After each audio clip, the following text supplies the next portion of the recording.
जो हमारा basics of finance के बाद जो न्यू टॉपिक है वो स्टार्ट हो रहा है टैक्स, इंटरेस्ट एंड डेप्रिसिएशन। ये तीनों छोटे छोटे कॉन्सेप्ट्स हैं। जो टॉपिक्स आपने पहले होपफुली ये तीनों देखे होंगे, टैक्स के बारे में भी, इंटरेस्ट रेट होता क्या है, उसकी कैलकुलेशन कैसे होती है, और इसी तरह होपफुली आप लोगों ने जो अकाउंटिंग का आपका सब्जेक्ट है उसमें डेप्रिसिएशन देखा होगा। इन तीनों टॉपिक्स को दोबारा यहाँ देखने की ज़रूरत ये है कि फाइनेंस के पर्सपेक्टिव में इनका रोल क्या हो सकता है, क्या उसी तरह से डिफरेंट है, तो यह सिंपली टैक्स की एप्लीकेशन यहाँ पर कैसे हो जाएगी फाइनेंस के अंडर। टैक्स के बारे में जो आप पढ़ चुके होंगे वो आपको आइडिया होगा कि टैक्स सिंपली होता क्या है कि इनवॉलेंट्री फी होती है जो गवर्नमेंट इम्पोज करती है इंडिविजुअल्स पे, और इंडिविजुअल्स इसको वॉलेंटरली पे नहीं करते। हमने यही कहा ना कि अभी कि इनवॉलेंट्री फी होती है। तो गवर्नमेंट टैक्स इम्पोज करती क्यों है? गवर्नमेंट इसलिए टैक्स इम्पोज करती है कि गवर्नमेंट ने अपना जो मशीनरी है, जो अपना बिजनेस है वो रन करना है। गवर्नमेंट के जो अफेयर्स होते हैं, फॉर एग्जांपल गवर्नमेंट का मेन ऑब्जेक्टिव है वेलफेयर को प्रमोट करना। आप स्कूल्स देख लें, हॉस्पिटल्स देख लें, सिक्योरिटी देख लें, सो ऑन, जो डिफरेंट प्रोजेक्ट्स होते हैं गवर्नमेंट जो उनको कैरी करती है, उनको अकम्प्लिश करना होता है, तो उनके लिए डेफिनेटली फंड्स की ज़रूरत होती है। तो वो जो फंड्स या वो जो पैसा होता है वो गवर्नमेंट का मेन सोर्स ऑफ अर्निंग वो टैक्स के ज़रिए पूरा होता है। तो गवर्नमेंट टैक्स इम्पोज कर देती है इंडिविजुअल्स पे, कमोडिटीज पे, सर्विसेज पे। तो डिफरेंट लेयर्स ऑफ टैक्सेस होती हैं, टाइप्स ऑफ टैक्सेस होती हैं। तो तमाम सोर्सेस से गवर्नमेंट को टैक्स कलेक्ट होता है। और टैक्स जो होता है वो मैंने कहा गवर्नमेंट का क्या है, मेन सोर्स ऑफ उनका रेवेन्यू होता है, जिससे वो गवर्नमेंट अपने एक्सपेंडिचर्स को मीट करती है। वो एक्सपेंडिचर क्यों होते हैं कि गवर्नमेंट वेलफेयर प्रमोट करना चाहती है, अपनी कंट्री की जो कह लीजिए कि जितनी भी रिक्वायरमेंट्स होती हैं जिनमें गवर्नमेंट का रोल इम्पॉर्टेंट होता है, क्रिटिकल होता है, वहाँ वो गवर्नमेंट इन फंड्स को यूटिलाइज करती है। सब्सिडी देना होती है गवर्नमेंट ने, कंपटीशन जो होता है मार्केट में वो इन रखना होता है, मोनोपोली को ख़त्म करना होता है। गवर्नमेंट ने अपने कह लीजिए कि जो मैंने कहा अभी, स्कूल्स हैं, हॉस्पिटल्स हैं, या तमाम जो भी डिपार्टमेंट्स होते हैं उनको लुक आफ्टर करने के लिए, ऑपरेशंस को लुक आफ्टर करने के लिए, जो ऑपरेशंस होते हैं उनके लिए गवर्नमेंट को इंडिविजुअल्स की ज़रूरत होती है, तो उनको भी सैलरीज वगैरह पे करनी है। तो सो ऑन सिंपली जो गवर्नमेंट के ऑब्जेक्टिव्स होते हैं उनको अचीव करने के लिए गवर्नमेंट को फंड चाहिए होते हैं, और वो फंड जो है मेन सोर्स गवर्नमेंट के पास उसका टैक्स होता है। तो इसलिए हम जब ये बात करते हैं तो हम कहते हैं कि ये फ़ी एक है गवर्नमेंट जो इम्पोज कर देती है, और मैंडेटरी फ़ी हो जाती है कि आपको इसको पे करना होता है।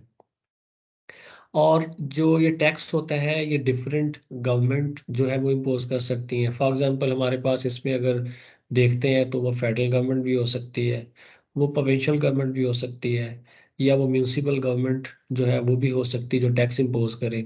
और इसी तरह हमें इसके साथ जो लोकल गवर्नमेंट्स होती हैं, जो स्मॉल सिटीज़ होते हैं, जो रूरल एरियाज़ होते हैं, तो वहाँ हमें मे भी कोई म्यूनिसिपल कॉरपोरेशंस मिलते नज़र आए। तो वो म्यूनिसिपल कॉरपोरेशन वही रोल प्ले कर रही होती है जो किसी मेट्रोपॉलिटन सिटी में कोई डेवलपमेंट अथॉरिटीज़ जो हैं वो अपना रोल परफॉर्म कर रही होती हैं। तो समहाउ ये जो टैक्सेस हैं, ये जो हमारे पास लेयर्स ऑफ गवर्नमेंट होती हैं, तो वो इम्पोज कर सकते हैं। पाकिस्तान में आपको आइडिया है कि टैक्सेशन के रिलेटेड जो गवर्नमेंट ने एक रेगुलेटरी बॉडी जो है जो डिज़ाइन की हुई है वो है FBR, federal board of revenue. इस फेडरल बोर्ड ऑफ रेवेन्यू का आपको आइडिया है कि पहले जो नेम था वो होता था central board of revenue. Further आपको पता है कि टैक्सेस जो होते हैं इनको इंडिविजुअल्स इनसे स्केप चाहते हैं तो टैक्स एवेजन के डिफरेंट टैक्टिक यूज करते हैं लोग। फॉर एग्जांपल टैक्स एवेजन के लिए वो क्या यूज करते हैं कि एक आपके पास कोई प्रोडक्ट है जिस पे टैक्स हाई है तो उसकी कैटेगराइजेशन किसी और नेचर में कर देते हैं। आपने बहुत सी जगहों पर देखा होगा कि कोई लैंड होती है जो कमर्शियल एक्टिविटी के लिए यूज हो रही होती है, लेकिन उस लैंड को एग्रीकल्चरल लैंड डिक्लेयर कर देते हैं, जिसकी वजह से एग्रीकल्चरल टैक्स रेट चूंकि वो कम होते हैं और कमर्शियल टैक्स रेट ज़्यादा होते हैं, तो लोग इस तरह के टैक्टिक भी यूज़ कर लेते हैं। आपने बहुत सी जगहों पर देखा होगा कि फार्म हाउस बने होते हैं। उन फार्म हाउसेस की जो टेरिटरी है वो चूंकि एग्रीकल्चरल पर्पस के लिए यूज हो रही होती है, वो जो लैंड है, वो जो एरिया है, वो एग्रीकल्चर पर्पस के लिए यूज हो रहा है ना। तो अब क्या करते हैं कि उस एग्रीकल्चर के जो पर्पस के लिए लैंड जो यूज हो रही है, उसके बीच में शादी हाल लोग बना लेते हैं। आपने कभी फैजाबाद की तरफ जाते हुए कभी एक्सपेरिमेंट करें, देखें, अगर आपको टाइम मिले तो आप देख सकते हैं कि आपको ऐसी एक्टिविटीज नजर आ सकती हैं कि जो फार्म हाउस होते हैं लेकिन बीच में उन्होंने मैरिज हॉल बनाए होते हैं, तो वो टैक्स बचा लेते हैं। इसके अलावा आपको पता है बहुत से लोग टैक्टिक यूज कर लेते हैं। वो क्या टैक्टिक यूज करते हैं कि फॉर एग्जांपल वो अपनी सेल शो ही नहीं करते, अपनी सेल को रिकॉर्ड ही नहीं करते। तो जब आपने अपनी सेल को, जो अपनी जो इनवाइस है, जो अपना रेवेन्यू है, उसे शो ही नहीं करना, तो वो रिकॉर्ड में नहीं आएगी। जब रिकॉर्ड में नहीं आएगी तो टैक्सेबल इनकम कम हो जाती है। तो टैक्सेबल इनकम कम होने की वजह से टैक्स अपना ये सेव कर लेते हैं। तो गवर्नमेंट ने ट्राई की कि इसको डॉक्यूमेंटेड इकोनॉमी कर लिया जाए, कि जितनी बिजनेस की एक्टिविटीज़ हैं उनको अपने सिस्टम के साथ लिंक कर लिया जाए, लेकिन रेजिस्टेंस आई। और रेजिस्टेंस आने की रीज़न भी यही थी कि लोग अपनी जो प्रॉपर्टी है, लोग जो अपनी जो कह लीजिए कि सेल है, जो अपनी रेवेन्यू है, उनको शो नहीं करना चाहते, क्योंकि जैसे वो शो हो जाएगी वैसे ही वो गवर्नमेंट के रिकॉर्ड में, चूंकि वो प्रॉपर एक्नॉलेजमेंट उसकी हो जानी है, और वो जब सेल एक्नॉलेज हो जानी है तो उस पर डेफिनेटली कोई ना कोई टैक्स तो चार्ज होना है। तो इसलिए लोग क्या करते हैं कि वहां पर फिर उसको टैक्स अवॉइड करने के लिए डिफरेंट टैक्टिक यूज कर रहे हैं, जिसमें मैंने बताया है कि अगर सिस्टम प्लेस कर भी दिया है तो वो क्या करेंगे, सिस्टम में जो यूनिट सेल आपका होना है उसको शो ही नहीं करेंगे, सेल ही नहीं हुआ। क्योंकि जब सेल शो होगी तभी उसके साथ प्रॉफिट जो है वो रिकग्नाइज होना है। तो इसलिए जब सेल शो ही नहीं करनी तो वो प्रॉफिट भी रिकग्नाइज नहीं होगा। तो जब प्रॉफिट रिकग्नाइज नहीं होना तो डेफिनेटली टैक्स भी इस पे अप्लाई नहीं होना। और आपको पता है कि स्टैम्प सेल हो जाती हैं, कि जो कलेक्टर होते हैं डिफरेंट एरियाज के, उनको भी वो डिफरेंट टैक्टिक यूज कर लेते हैं। जो इंडिविजुअल्स डिप्लॉय किए जाते हैं कि वो टैक्स के अमाउंट को कलेक्ट करेंगे, वो भी आपको पता है डिफरेंट टैक्टिक यूज कर लेते हैं।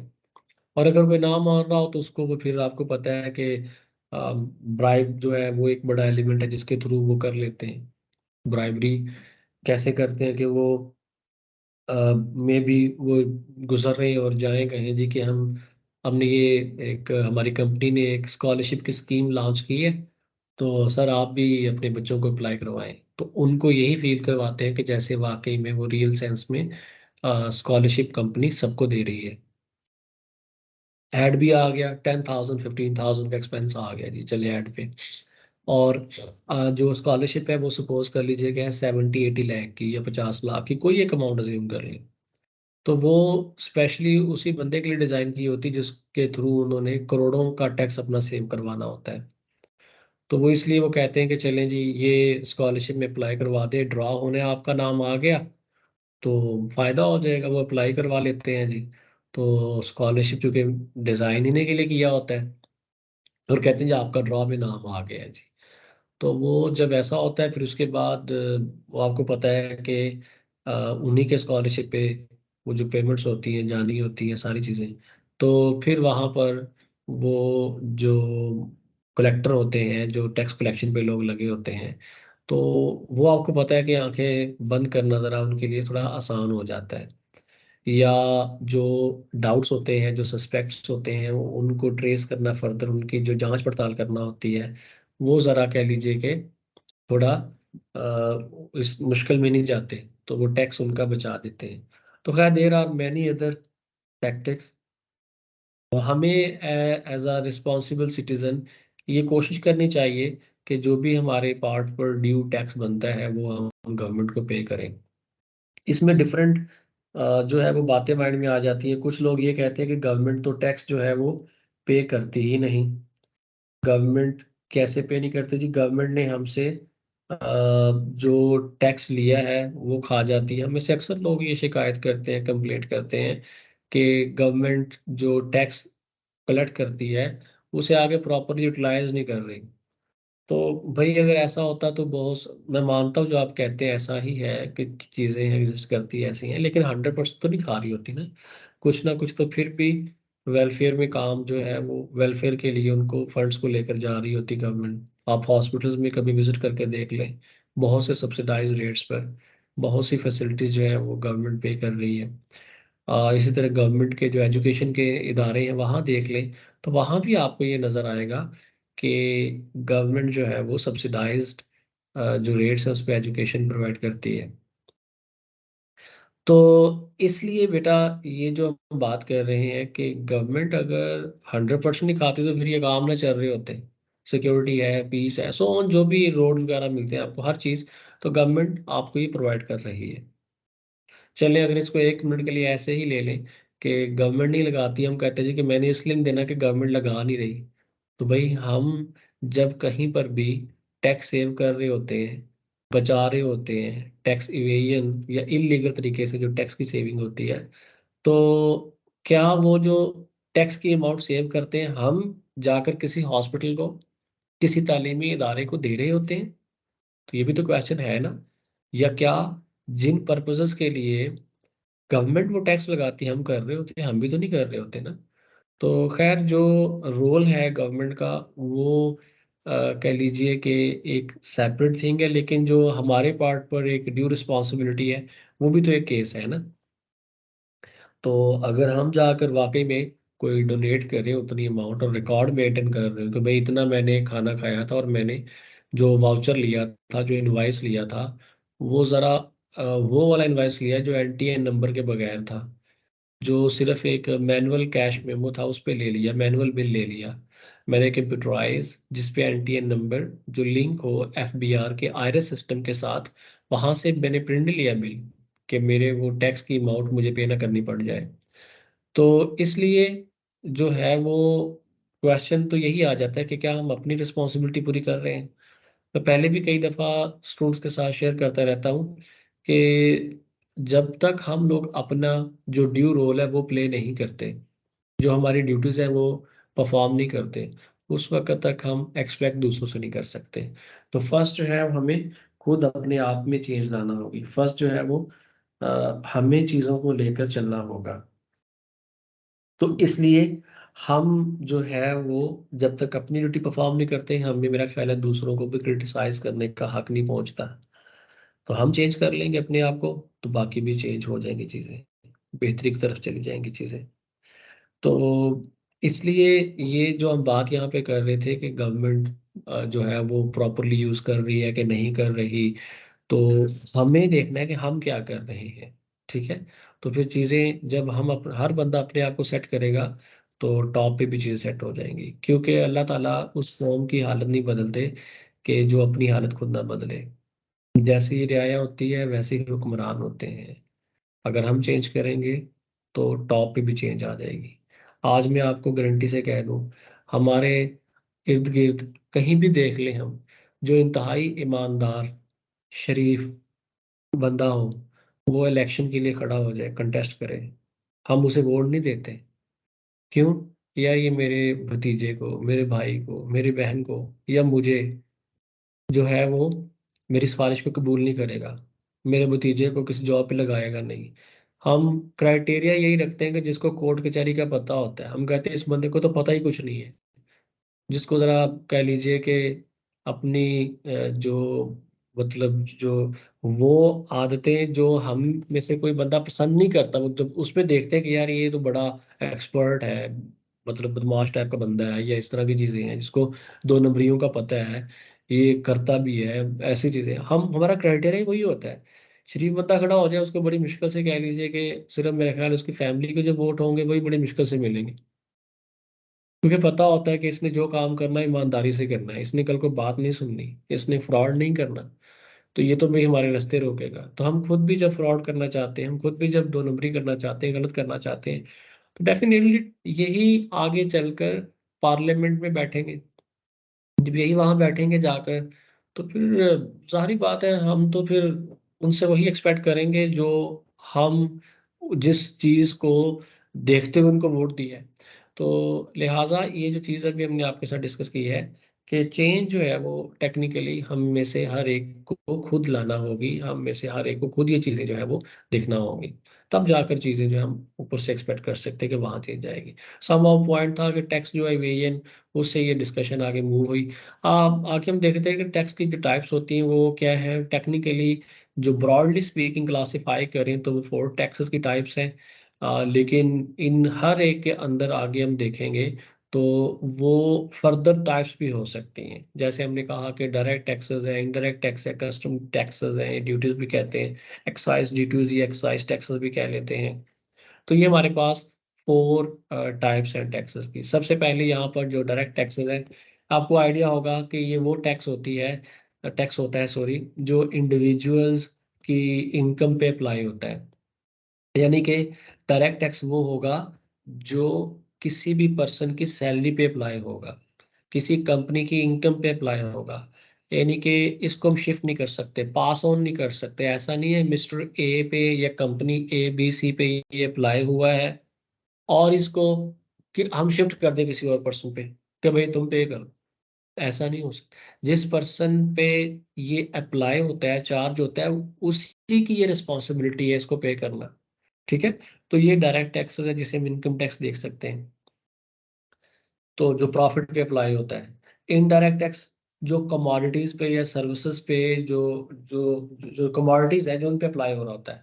आप प्रोडक्ट बाय करते हैं, जीएसटी की एग्जांपल देख लें कि जनरल स्टेट टैक्स देख लें, हर प्रोडक्ट में लिखा होता है, ऐड होता है कि आप लैपटॉप, बॉल पेन, स्टेशनरी, अपनी बुक्स वगैरह या कोई और ऐसी आइटम परचेज करते हैं, आपको नजर आता है, अपनी कॉस्मेटिक की आइटम देख लें, मोबाइल फोन देख लें या कोई और जो भी आप ऐसी चीजें नॉर्मली गुड्स या कमोडिटीज परचेज कर रहे होते हैं, उन पे आपको पता टैक्स होता है। और वो टैक्स जो होता है ये शिफ्ट हो सकता है एक पर्सन से दूसरे पर्सन की तरफ। अनलाइक डायरेक्ट टैक्सेस, जो इनडायरेक्ट टैक्सेस है ये शिफ्ट हो सकते हैं from one person responsibility to another person. तो इसलिए जो इनडायरेक्ट टैक्स हमारे पास है, ये कमोडिटीज पे अप्लाई होते हैं, गुड्स पे अप्लाई होते हैं, मर्चेंडाइज पे अप्लाई होते हैं। और अल्टीमेटली इनडायरेक्ट टैक्स वही बंदा पे कर रहा होता है जो इन कमोडिटीज को या गुड्स को कंज्यूम या यूज कर रहा होता है। तो आपने प्रोडक्ट जो है वो कह लीजिए मैन्युफैक्चर की है, तो आपने टैक्स जो है वो उसमें ऐड कर दिया, लेकिन आपने पे तो कर दिया, कलेक्ट कहाँ से करेंगे? होलसेलर से। होलसेलर वही जीएसटी की अमाउंट रिटेलर से कलेक्ट कर लेता है और रिटेलर आगे जिस कस्टमर को वो गुड्स सेल करता है उससे टैक्स ले लेता है।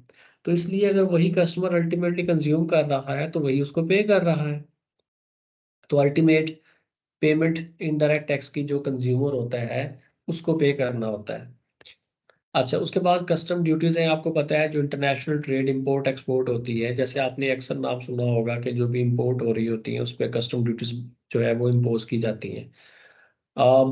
इंपोर्ट पे ज्यादा टैक्स इसलिए अप्लाई किया जाता है कि आपकी जो होम इंडस्ट्री उसकी प्रोटेक्शन हो। और कुछ आपको आइडिया है कि जो डॉलर जो इंटरनेशनल करेंसी है, उसके रिजर्व्स को भी कंट्रोल करने के लिए, मेंटेन करने के लिए, ट्रेड डेफिसिट को कंट्रोल करने के लिए ज़्यादा आपको ड्यूटीज जो है वो अप्लाई करना पड़ती हैं। तो ये कुछ रीजंस होती हैं। तो कस्टम ड्यूटी इंपोर्ट एक्सपोर्ट पे जो है वो आप चार्ज कर रहे होते हैं। Custom authorities, custom and excise and taxation, ये आपने दोनों नाम सुने होंगे। उसके बाद हमारे पास जो है वो नेक्स्ट देखते हैं तो एक्साइज ड्यूटीज आ जाती हैं, एक्साइज टैक्सेस आ जाते हैं।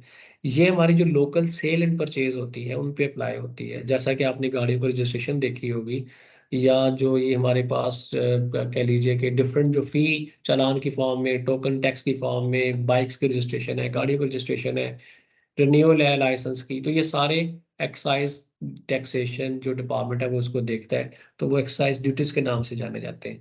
तो ये बेटा कुछ बेसिक टाइप्स थी, हमने कहा डिस्कस कर लें आपके साथ। तो इसके बाद अगर हम देखते हैं तो जो टैक्सेस हिस्ट्री में नजर आते हैं हमें, कि कभी पब्लिक सेक्टर का टैक्स हमें नजर आता था 43% है, प्राइवेट का 25% था, बैंकिंग सेक्टर का 58 हुआ करता था। तो एक लार्ज चंक ऑफ प्रॉफिट जो था वो गवर्नमेंट के पास चला जाता था। अब अगर जो फाइनेंशियल क्राइसिस थे 2008 के, उसके साथ देखते तो पाकिस्तानी जो फाइनेंशियल इंस्टीट्यूशंस थे वो ज़रा कम अफेक्ट हुए थे। उसकी रीज़न क्या थी कि गवर्नमेंट ने इनको रिवाइज करके एक फिक्स परसेंटेज 35% जो है उसकी तरफ शिफ्ट कर दिया था। तो इसलिए वो फिर तमाम इंडिविजुअल्स या कंपनीज जो थी, पब्लिक प्राइवेट या बैंकिंग सेक्टर के कंपनीज थी, वो एक ही टैक्स रेट पे कर रही होती थी जो कि 35% था। लेटर ऑन जो है वो 2016 से इसमें रिवीजन आती गई और कम होते हुए ये टैक्स आपका 35 से 34 और फिर 34 से 33 टू एंड देन 30। और अभी जो रिसेंटली देखा जाए तो उसमें ये टैक्स रेट मजीद रिवाइज होकर 29% पे चला गया, पब्लिक और प्राइवेट कंपनीज दोनों का। बैंकिंग सेक्टर का अभी रिवाइज हुआ है ये दोबारा, ये थोड़ा सा इंक्रीज किया है इन्होंने, तो ये 39% पे चला गया। और जो स्मॉल एंटरप्राइजेस हैं, स्मॉल एंड मीडियम एंटरप्राइजेस नाम सुना होगा आपने, उसमें जो स्मॉल बॉडीज होती हैं, स्मॉल एंटरप्राइजेस कौन से हैं? समेडा की वेबसाइट पे, स्टेट बैंक ऑफ पाकिस्तान की वेबसाइट पे जाकर आप चेक कर सकते हैं स्मॉल एंटिटीज कौन सी होती हैं, नंबर ऑफ एम्प्लॉइज और इस तरह से वो सारा उसने रिसोर्सेज का मेंशन किया होता है। तो उन एंटिटीज को वो स्मॉल एंटरप्राइजेज या स्मॉल एंटिटीज कंसिडर करते हैं। समहाउ यहाँ पर जो स्मॉल एंटरप्राइज है उसका वो 20% करंट टैक्स रेट है, क्योंकि ये चेंज होता रहता है। तो टैक्स ऑर्डिनेंस जो उसमें रिवीजन भी आती रहती हैं और ये टैक्स रेट भी चेंज होते रहते हैं, तो इसलिए ये रेट्स जो है ये इसमें टाइम टू टाइम चेंजेस आती है, हमें उसको देखना होता है। और गवर्नमेंट आपको आइडिया है कि टैक्सेस को इसलिए भी अप्लाई कर रही होती है कि उन जो चेंज कर रही होती है कि उन्होंने कंट्री में देखना होता है कि किस जगह कितना। फॉर एग्जांपल सम टाइम ऐसा होता है कि गवर्नमेंट बजट में किसी एरिया को टैक्स फ्री जोन डिक्लेयर कर देती है। तो वो जो टैक्स फ्री जोन होते हैं वहां पर ऑब्जेक्टिव यही होता है कि वेलफेयर प्रमोट करना है, कोई कंपनीज अपनी जो न्यू एक्सपेंशन करना चाहती हैं, तो वो बिजनेस अपना या ऑपरेशन जो एक्सपेंड करने हैं वो उस एरिया में लेकर चलेंगे, क्योंकि वो कहेंगे कि भाई हमारा तो 29 35 39% तक टैक्स सेव होगा, क्योंकि करोड़ों रुपए सेव हो जाते हैं। तो इसलिए फर्म्स जिनके पास ये पोटेंशियल होता है, जिनके पास इन्वेस्टमेंट का जो है वो कह लिए मसल होता है, वो फर्म्स अपना फिर जो बिजनेस अगर एक्सपेंड करना चाहें तो उन्हीं एरियाज में वो ले जाते हैं जिन एरियाज में इनका टैक्स सेव हो रहा होता है। अच्छा, तो ये हमने अक्सर देखा होगा ना, बजट की जब अनाउंसमेंट होती है, जो बजट की अनाउंसमेंट के टाइम पर इस तरह के डिसीजंस जो होते हैं वो हमें सुनने में नजर आते हैं या दिखने में नजर आते हैं कि गवर्नमेंट वहां पर ये कर रही होती है कि टैक्स जो है वो फ्री जोन डिक्लेयर कर देती है कि टैक्स वहां पर नहीं होगा, क्योंकि वो रिमोट रिमोट एरियाज होते हैं ना, रिमोट एरियाज की वेलफेयर को प्रमोट करने के लिए इस तरह की स्टेप्स लिए जाते हैं। इसके बाद जो है वो हम अगर देखा जाए कि टैक्स का इम्पैक्ट इनकम डिस्ट्रीब्यूशन पे या वेल्थ डिस्ट्रीब्यूशन पे किस लिहाज से आ सकता है, तो वो बेसिकली थ्री टाइप्स की, थ्री फॉर्म्स हो सकती हैं। प्रोग्रेसिव फॉर्म हो सकती है, रिग्रेसिव फॉर्म हो सकती है, या प्रोपोर्शनल हो सकते हैं।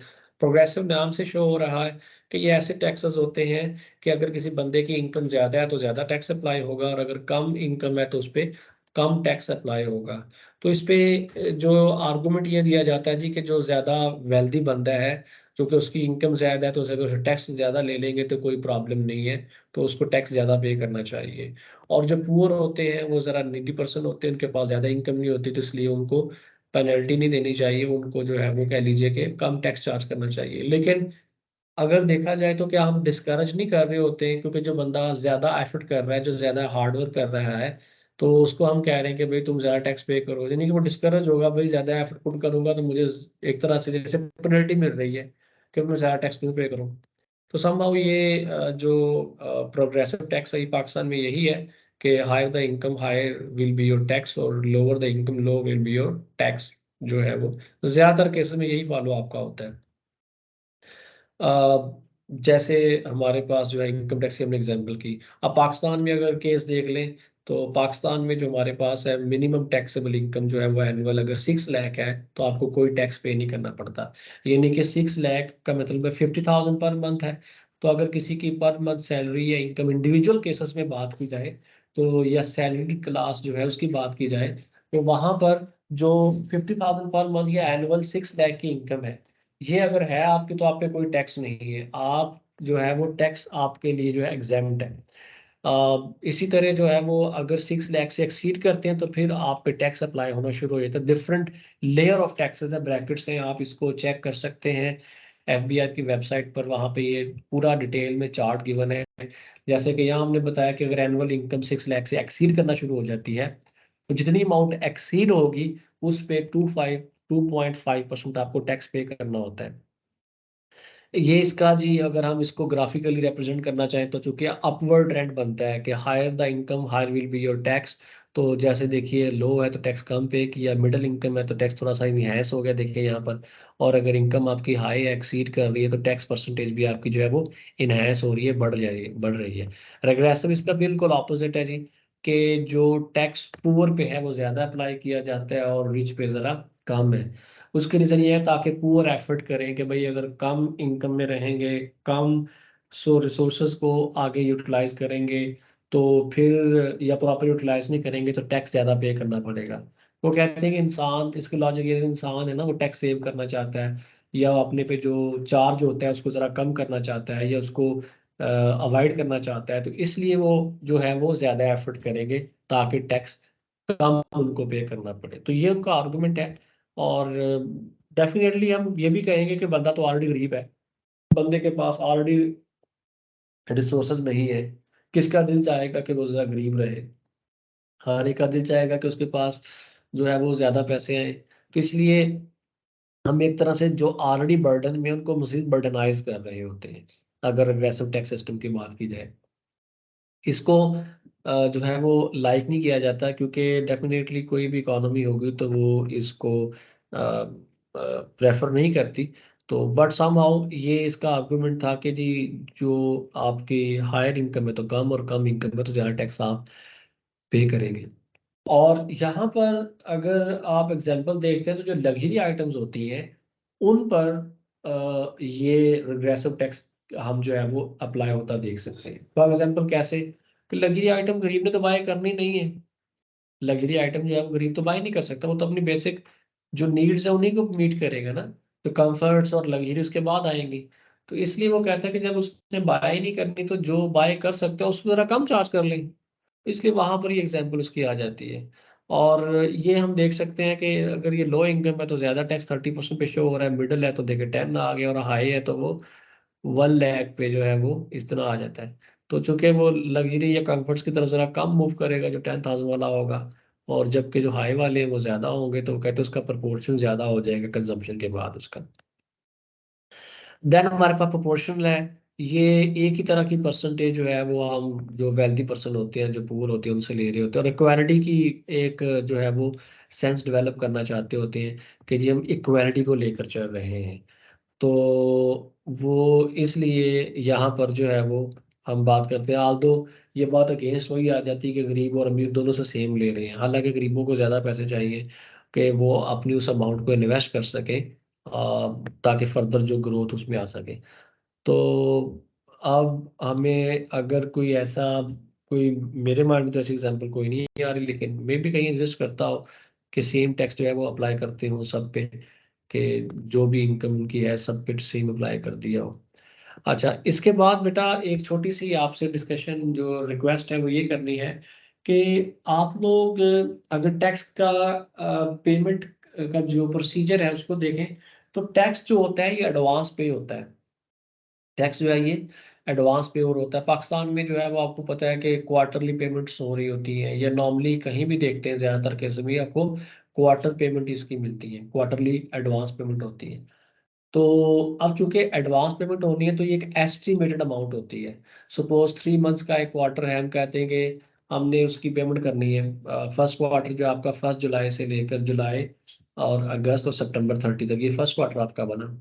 तो चूंकि फिजिकल ईयर आपका स्टार्ट ही 1 जुलाई से हो रहा है, एंड होता है June 30 पे जाकर। तो 1 जुलाई से लेकर आपका जो है वो हमने बात की है September 30 तक, जो फर्स्ट क्वार्टर है उसकी गवर्नमेंट एडवांस कलेक्शन कर लेती है आपसे, सपोज 1 लाख रुपए। ये जो टैक्स एडवांस आपसे लिया है, ये इस बेस पर वो लेते हैं कि इनकम ये बिजनेस इतनी जनरेट कर लेगा, उस पर अगर हम टैक्स लगाएंगे तो 1 लाख बनेगा। एस्टिमेटेड टैक्स होता है। अब आपको पता है एक्चुअल सेल, एक्चुअल एक्सपेंसेस, उसके बाद पता चलेगा बिजनेस की एक्चुअल इनकम क्या रही है इन 3 मंथ्स की। तो जैसे ही इन 3 मंथ्स की इनकम डिटरमिन होगी तो वहां से एक्चुअल टैक्स का पता चल जाएगा कितना है, इसी तरह सेकंड क्वार्टर का, थर्ड क्वार्टर का। तो फिर जो डिफरेंस होता है वो एक्रूड टैक्स के नाम से होता है। या तो वो आपने हो सकता है कि टैक्स एडवांस कम पे किया हो, जो रिमेनिंग अमाउंट है वो आपकी लाइबिलिटी होगी पे करना। और या हो सकता है कि आपने टैक्स जो है वो ज्यादा पे कर दिया हो, तो रिमेनिंग अमाउंट आपकी नेक्स्ट जो क्वार्टर होगा उसमें एडजस्ट हो जाती है। अगर कम पे किया तो आपको पे करना पड़ता है।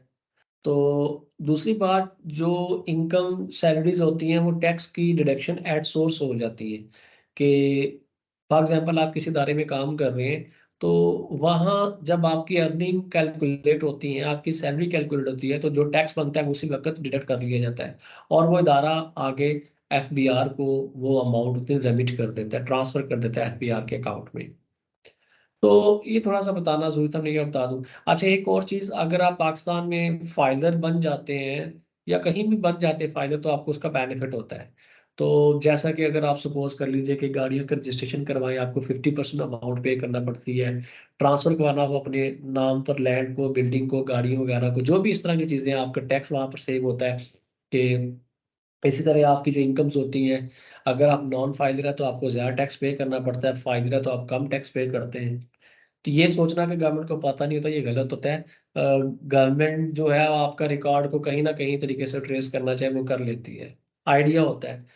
और फायदा बनने का नुकसान कोई नहीं है, फायदा ही है। तो I will suggest to all of you कि आप लोग भी जो है फायदा बन जाए। कुछ लोगों के माइंड में फायदा बनने का नुकसान होगा, बट कोई नुकसान नहीं है, सारे फायदे ही इसके हैं। आपको सेविंग्स होती हैं, आपको गवर्नमेंट रिवॉर्ड भी देती है। आजकल तो उन्होंने ये कहा, जो न्यूज़ आ रही है कि जो फाइलर बनने में दूसरों को असिस्टेंस प्रोवाइड करेगा, उसको गवर्नमेंट रिवॉर्ड भी देगी। तो आप अपने एंड पर ये ज़रा, यूट्यूब पे वीडियोस बहुत सारी अवेलेबल हैं। तो मैं आपसे ये कहूँगा कि चल मैं भी कोई टाइम इस तरह का होता है तो वीडियो बना दूंगा जिसमें ये आपके साथ शेयर कर दूं कि फाइनल बनते कैसे हैं। आप लोग अपना आईरिस पे अपना अकाउंट बनाएं और चेक करें कि आपने जो है वो फाइनल बनना है तो कैसे बना जाता है। ये आपकी एक असाइनमेंट है छोटी सी, ये आप बनाएं। और इसका जो है वो एक स्टेप बाय स्टेप एक इंडिविजुअल पर्सन ने अगर फाइलर बनना है तो एक उसका जो कह लीजिए डॉक्यूमेंट तैयार करें अपना। और वो शॉर्ट फॉर्म में होना चाहिए, प्लेजरिज्म नहीं होना चाहिए, आपकी अपनी वर्डिंग, आपकी अपनी लैंग्वेज होनी चाहिए। तो ये आपकी फर्स्ट असाइनमेंट बेटा है कि आप लोगों ने ये चेक करना है कि अगर हमने फाइलर बनना है तो स्टेप बाय स्टेप गाइडलाइन क्या है। और फिर आप लोग ये अपने एंड पर सीखेंगे। मैं फिर आपसे डिस्कस करूंगा कि मैं कैसे चेक करूंगा कि आप लोगों ने ये सीख लिया कि आपको फाइनल बनना आ गया है, कि फाइनल कैसे बना जाता है। तो एक प्रैक्टिकल नेचर की चीज़ है, आपको फायदा भी हो जाएगा। और आपको जो है वो कह लीजिए कि जो कह लीजिए कि उसकी वजह से बेनिफिट ये मिलेगा कि आप खुद भी फाइनल बन जाएंगे। और लोग, आपको पता है कि यहाँ पर ऐसे मिल जाते हैं जो अगर आपसे अपना टैक्स फाइल करवाएं, रिटर्न रिटर्न फाइल करवाते हैं, तो वो आपको पता है 3000, 4000, 5000, जो है 2000 सिर्फ फाइल करने का चार्ज कर रहे हैं एक पर्सन से। तो हो सकता है कि आपको अगर ये इसमें इंटरेस्ट डेवलप हो तो आप ज़्यादा इसमें एक्सपर्टीज डेवलप कर लें और आप किसी को एडवाइस भी करना शुरू कर दें। और जो कह लीजिए कि लोगों के टैक्स रिटर्न्स को फाइल करना शुरू करें, तो मे बी उससे आपको एक इनकम जो है वो जनरेट होना शुरू हो जाए। तो ये बेटा आपकी जो असाइनमेंट है मैं रिपीट कर दूं, वो ये है कि आप लोगों ने क्या करना है कि फाइनल कैसे बनना है इंडिविजुअल या सैलरीड क्लास पर्सन के केस में, कि अगर आप सैलरीड क्लास में हैं तो आप कैसे जो है वो बन सकते हैं फाइलर। तो इसलिए ये बेटा आपकी फर्स्ट असाइनमेंट है। ड्यू डेट जो है मैं आपके ग्रुप में बता दूंगा। अभी आप आगे ब्रेक्स आ रही हैं तो वो टाइम भी ले लें। तो मेरा ख्याल है 3 वीक्स आर सफिशेंट।